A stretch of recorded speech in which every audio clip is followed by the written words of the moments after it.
Nagpapatrolya na rin ang Philippine Navy sa Benham Rice kung saan naglagi ng 3 buwan ang barko ng China bagaman walang nakitang dayuhang vessel. Handa raw manita ang Philippine Navy kung may mamataan silang kahina-hinalang barko. Samantala, na-turn over na sa Department of National Defense ang 2 aircraft mula sa gobyerno ng Japan na makatutulong sa pagpapatrolya ng militar sa ating mga teritoryo.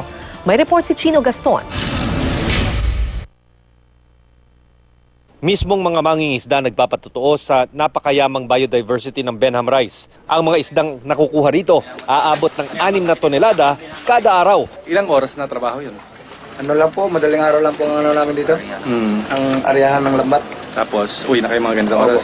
Hindi nawawalan ng isda talaga. Meron at meron. Nitong Sabado lang sinabi ni Chinese Ambassador Zhao Jinhua na walang dapat ipag-alala ang Pilipinas pagdating sa Benham Rice. Kung magsasagawa man daw kasi sila ng research activity, ipapaalam nila ito sa Pilipinas. If we want to do some research, or we have to get permission from the Filipino side because that's part of your EEZ. Pinadala ang BRP Alcaraz sa Benham Rice, kung saan regular na ring magpapatrolya ang Philippine Navy. Walang mga isla, mga bahura, pero napakalawak na karagatan. Yan ang pangunahing katangian ng Benham Rice na sa ngayon ay regular nang iniikutan at binabantayan ng ating sandatahang lakas.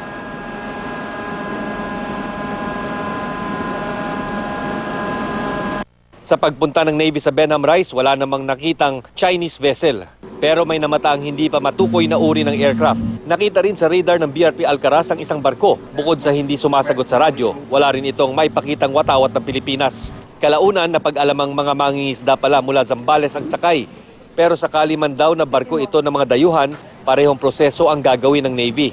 Ito raw ang protocol ng Philippine Navy tuwing may maiengkwentrong barko sa Benham Rice. Ginawa lang natin yung visit board and search para lang maalam natin kung ano ang nationality nila, kung kompleto ba ang papers, kukontakin natin sila at meron kaming procedures tungkol sa mga vessels na dapat para sa kanila.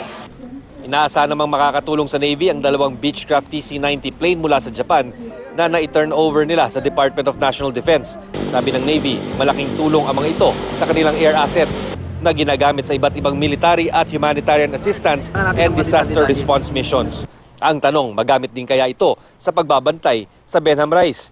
Our aircrafts for maritime air surveillance can be used in any part of our country. We do not allocate an aircraft just for one area. Ayon naman sa AFP, magagamit sa pagpapatrolya sa dagat at iba pang operasyon ang mga Beechcraft kung malalagyan ito ng intelligence surveillance reconnaissance equipment. Kung malagyan na siya ng mga equipment, magagamit natin siya hindi lang sa pagpatrolya sa maritime patrol, pati na rin sa ating internal security operation. Wala pa raw joint patrols na pinaplano ang Pilipinas at Japan. Pero nais daw ng Japan na matiyak ang freedom of navigation sa West Philippine Sea. Chino Gaston, GMA News.